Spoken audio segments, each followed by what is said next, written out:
Hello friends, आप देख रहे हैं आपका चैनल शेयर बाजार विद आयुष। और दोस्तों, बात करेंगे इस वीडियो में गोपाल नमकीन आईपीओ के डे थर्ड सब्सक्रिप्शन के बारे में। दोस्तों, आज आखिरी दिन था और आखिरी दिन कैसा रहा, कितना रहा, कितना सब्सक्राइब हुआ, हर एक कैटेगरी हम ये समझने वाले हैं इस वीडियो के अंदर। क्यूआईबीज ने कितना पैसा लगाया, एचएनआईज ने कितना लगाया, रिटेल ने कितना लगाया, और इसमें तो एम्प्लॉय कैटेगरी थी तो एम्प्लॉय ने कितना लगाया, अलॉटमेंट के चांसेस क्या रहने वाले हैं, हम सब कुछ दोस्तों इस वीडियो में जानेंगे। तो वीडियो को देखिएगा पूरा। लेकिन उससे पहले अभी तक अगर आपने चैनल को सब्सक्राइब नहीं किया है तो आप सबसे चैनल को सब्सक्राइब कर लीजिएगा। सो फ्रेंड्स, गोपाल नमकीन आईपीओ अब क्लोज हो चुका है। अब इस इशू में पैसा नहीं लगाया जा सकता है। आज दोस्तों 11 मार्च थी और आज इस आईपीओ का आखिरी दिन था, तो बिल्कुल अब ये क्लोज हो चुका है। 1 रुपये की इसकी फेस वैल्यू थी। कुल मिलाकर याद रखिएगा, अगर आपको अलॉटमेंट आ जाता है तो आपको 401 रुपये का एक शेयर मिलेगा। कितने शेयर्स मिलेंगे?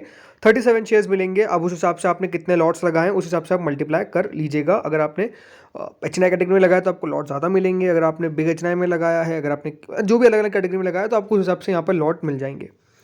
कुल मिला के दोस्तों ये 650 करोड़ का इशू था। अब देखिए, डेफिनेटली पूरा का पूरा ऑफर फॉर सेल था, ये सब पता ही है, तो इन इन्फॉर्मेशन में बात नहीं करेंगे। अब सीधे हम बात करते हैं आज आखिरी दिन कितना सब्सक्रिप्शन निकल कर आया। सबसे पहले आपको एक रिकैप देता हूँ शुरुआत के 2 दिनों का। देखिए, सेकंड डे में क्यूआईबी ने इस इशू को करीबन 10% भरा था। एचएनआईज ने 1.71 टाइम्स भरा था। रिटेल ने 2.13 टाइम्स भरा था। और एम्प्लॉय कैटेगरी ने 3.45 टाइम भरा था। कुल मिलाकर 2 दिनों में जो इशू था वो 1.48 टाइम सब्सक्राइब हो गया था। यानी 2 दिनों में जो सब्सक्रिप्शन था वो डेफिनेटली हम कह सकते हैं लो था। कोई कोई खास सब्सक्रिप्शन थोड़ी है, कोई ज़्यादा सब्सक्रिप्शन थोड़ी है। अगर 1 गुना 2 दिनों में भर रहा है, कोई इशू 1.5 गुना भर रहा है, तो कोई बहुत बड़ी बात नहीं है। 1.48 times is not a big deal, right. लेकिन लास्ट डे हमको क्या पता चलता है? लास्ट डे हमको ये चलता है कि सब्सक्रिप्शन कितना आ रहा है हर एक कैटेगरी की तरफ से। तो स्पेसिफिकली कौन सी कैटेगरी? क्यूआईबी। तो हम देखते हैं कितना पैसा आया है आज टोटल मिलाकर। सो फ्रेंड्स, लास्ट डे जो क्यूआईबी जिसने 10% रहा था इस इशू को 2 दिनों में, आखिरी दिन 18.42 टाइम्स इस इशू को सब्सक्राइब किया है।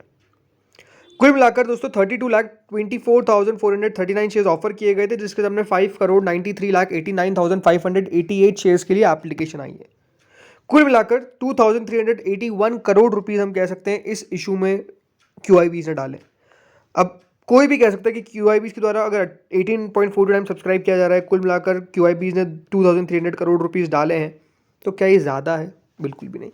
देखिए, सब्सक्रिप्शन काफ़ी लो है, मैं आपको ये कह सकता हूँ। क्यूआईबीज की तरफ से बात साफ नज़र आ रही है। क्यूआईबीज ने इस इशू में ज़्यादा इंटरेस्ट नहीं दिखाया, ये भी आपको मैं कह सकता हूँ। रीज़न क्या है? इशू में कम पैसा आना। आप को खुद को समझना चाहिए कि क्यूआईबीज दोस्तों कितना पैसा लगाते हैं। अगर कोई इशू बढ़िया है तो वहाँ पर 10,000 करोड़ से कम की बात होती नहीं है। 10,000 करोड़ बहुत इजीली पैसा आ जाता है। बट इस इशू में अगर क्यूआईबीज 2,500 करोड़ भी लगा पा रहे हैं, यानी 2,500 करोड़ के भी आंकड़े को टच नहीं कर पा रहे हैं, तो ये दिखाता है कि क्यूआईबीज इस इशू में उतने इंटरेस्टेड नहीं थे। इसके बाद दोस्तों जो कैटेगरी आती है वो है नॉन इंस्टीट्यूशनल बायर्स की। 9.99 टाइम्स, हम कह सकते हैं 10 टाइम सब्सक्राइब हुई है। कुल मिलाकर एचएनआई से 968 करोड़ रुपीस रिसीव हुए हैं। अब इसमें अगर बात करता हूँ बिग एचएनआई की, तो 10.72 टाइम्स दोस्तों बिग एचएनआई पोर्शन सब्सक्राइब हुआ है। कुल मिलाकर 16,12,000 शेयर्स ऑफर किए गए थे, जिसके सामने 1,72,82,145 शेयर्स के लिए एप्लीकेशन रिसीव हुई है। बिग एचएनआई ने 693 करोड़, 968 में से 693 करोड़ किसने लगाया है? बिग एचएनआई ने। बिग एचएनआई में अलॉटमेंट के चांसेस क्या रहने वाले हैं? देखिए, सिंपल सी बात है, बिग एचएनआई के अंदर अलॉटमेंट जो है वो मेजरली मान के चल सकते हैं आपकी हर 2.2, या फिर मैं ओवरऑल ये कह सकता हूँ राउंड ऑफ करके, हर 2 में से एक व्यक्ति को अलॉटमेंट मिलेगा। क्यों? बिकॉज देखिए, जो 10 टाइम्स उसको डिवाइड कर देना है आपको, किससे? 10 को डिवाइड कर देना है बाय 5। तो हर 2 में से एक व्यक्ति को बिग एचएनआई में अलॉटमेंट मिलने की चांसेस होने वाले हैं, इस बात का ध्यान रखिएगा।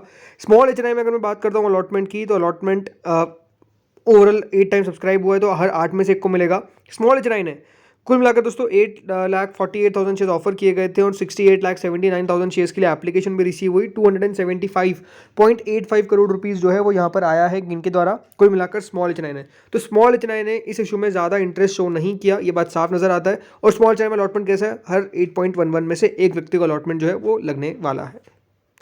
अब देखते हैं रिटेल ने कितना पैसा लगाया। रिटेल ने कुल मिलाकर दोस्तों इस इशू को 4.21 टाइम सब्सक्राइब किया है।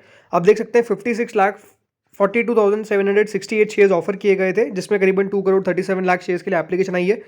953 करोड़ रुपीस दोस्तों कुल मिलाकर यहाँ पर लगाए गए हैं रिटेल के द्वारा। लेकिन आप सब सोच रहे होंगे कि 4.21 टाइम अगर सब्सक्राइब हुआ है तो क्या हर 4.21 में से एक व्यक्ति को अलॉटमेंट मिलेगा? ऐसा नहीं होता है।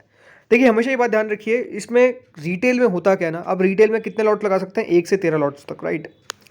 लेकिन अगर कोई आईपीओ ओवर सब्सक्राइब हो जाता है, ओवर सब्सक्राइब का मतलब क्या है कि 100% से ज़्यादा पैसा अगर किसी भी इशू में आ जाता है, तो इन सब्सक्रिप्शन अगर आपने ये मान लीजिए एक लॉट से ज़्यादा लगाए तब भी आपको मिलेगा कितना, ओनली एक लॉट मिलेगा। फॉर एग्जाम्पल आपने मान लीजिए 10 लॉट लगा दिए रिटेल के अंदर, लेकिन अगर आपको अलॉटमेंट आया तो कितना लॉट मिलेगा, एक लॉट। बाकी जो 9 लॉट के पैसे वो वापस आपको रिटर्न कर दी जाएंगे। इसीलिए होता क्या है, जब कोई एप्लीकेशन लगा रहा है, फॉर एग्जाम्पल ये 4.21 टाइम सब्सक्राइब हुआ है, तो 4.21 में हो सकता है कि देखिए काफ़ी ज़्यादा यहाँ पर लॉट लगाए गए हों। इसीलिए आपको हमेशा इसमें डिवाइड किससे करना है, एप्लीकेशन से। आप देख सकते हैं कुल मिलाकर 6,16,878 शेयर्स के लिए एप्लीकेशन जो है वो यहाँ पर रिसीव हुई, मतलब आईपीओ के लिए, आईपीओ की टोटल मिलाकर 6,16,878 एप्लीकेशन रिसीव हुई है। इसको मल्टीप्लाई करना है आपको 37 शेयर से, यानी एक लॉट में 37 शेयर है, और उसको दोस्तों डिवाइड किससे कर देना है, उसको डिवाइड कर देना है 56,42,768 शेयर से जितने ऑफर किए गए। तो इसमें मैंने डिवाइड करके निकाल दिया आंसर। कुल मिलाकर 4.04 टाइम्स के आसपास कुछ नंबर बैठता है। इसका मतलब क्या है कि हर रिटेल में हर 4.04 यानी मेजरली हर 4 में से एक व्यक्ति को अलॉटमेंट जो है वो लगता हुआ नजर आने वाला है। 4.04 टू बी प्रिसाइज, उसमें से एक व्यक्ति को अलॉटमेंट लग जाएगा। तो इस तरीके से रिटेल में अलॉटमेंट के चांसेस होने वाले हैं। एम्प्लॉय कैटेगरी 7.26 टाइम सब्सक्राइब हुई है, कुल मिलाकर 28 करोड़ रुपए रिसीव हुए हैं फ्रॉम एम्प्लॉय कैटेगरी। एम्प्लॉय में तो सिंपल सी बात है, हर 7.26 में से एक को अलॉटमेंट मिल जाएगा। अगर कोई इस कंपनी में एम्प्लॉय नहीं था लेकिन उसने एम्प्लॉय कैटेगरी में लगा दिया तो क्या उसको अलॉटमेंट मिलेगा, बिल्कुल नहीं, आपकी एप्लीकेशन रिजेक्ट कर दी जाएगी। टोटल मिलाकर जो दोस्तों इशू है वो 10 गुना भी सब्सक्राइब नहीं हो पाया, ओनली 9.49 टाइम सब्सक्रिप्शन रिसीव हुआ है। 4332 करोड़ रुपीज इस इशू में रिसीव हुए। ओवरऑल सब्सक्रिप्शन लो था, ये बात साफ है। देखिए इंपॉर्टेंट क्या ना, मार्केट बहुत अच्छा नहीं दिख रहा है अभी, मार्केट में भी आपको गिरावट देखने को मिल रही है, ये बात भी देखिए सिंपल सी है।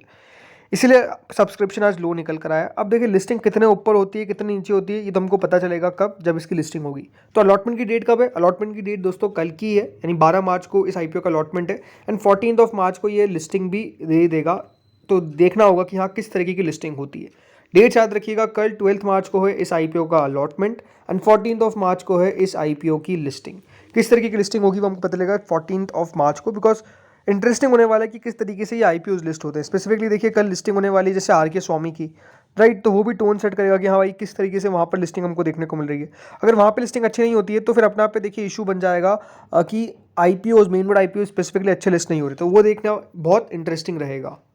अगर मैं बात करता हूँ ग्रे मार्केट की, तो देखिए ग्रे मार्केट अभी करेंटली 14 रुपीज़ चल रही है, यानी ऑलमोस्ट 3.5%, 3.5% का भी यहाँ पर लिस्टिंग होने की पॉसिबिलिटी है। देखिए ये बढ़ भी सकता है अगर यहाँ से बाजार ने रिकवरी मार दी, अच्छी लिस्टिंग हो गई कल आर के स्वामी की। अगर अच्छी लिस्टिंग नहीं होती है तो फिर देखिए सिंपल सी बात है, यहाँ पर भी असर पड़ना स्वाभाविक सी बात है जो हमको देखने को मिलेगा। और इसलिए मैं पहले आपको कहता कि जिस तरीके से देखिए मुक्का प्रोटीन्स की लिस्टिंग हुई, उससे पहले जो 2 आईपीओ प्लैटिनम की और एक्सिकॉम की लिस्टिंग हुई, वो अपने आप में थोड़े से खराब संकेत थे, राइट। कोई इशू जिसका ग्रे मार्केट 100% से ऊपर है, अगर वो 40%, 45%, 50% पे लिस्ट हो रहा है, ये दिखाता क्या है, ये दिखाता ये है कि अभी आईपीओ में जो आपको एक बहुत ज़्यादा अच्छा रिस्पांस मिल रहा था वो तो अभी भी मिल रहा है, लेकिन अच्छा जो लिस्टिंग हो रही थी वो डेफिनेटली थोड़ा सा जा रहा है। तो एक बबल सा जो क्रिएटेड था उस पर थोड़ी सी हमको कह सकते हैं फूटने के आसार दिख रहे हैं, राइट, बबल बर्स्ट होने के आसार दिख रहे हैं, ऐसा लग रहा है अभी आईपीओज में स्पेसिफिकली। और आज सेबी की तरफ से भी देखे काफ़ी कुछ कहा गया एसएमईज पे, तो वो भी एक्शन जो है वो बना हुआ है, बट लेट्स सी होता क्या है। इस वीडियो में दोस्तों इतना ही था। आप लोग बताइएगा आपने कितने एप्लीकेशन इस इशू में लगाए हैं, अगर आपने लगाया है। इस वीडियो में इतना ही था। Thank you friends watching this video.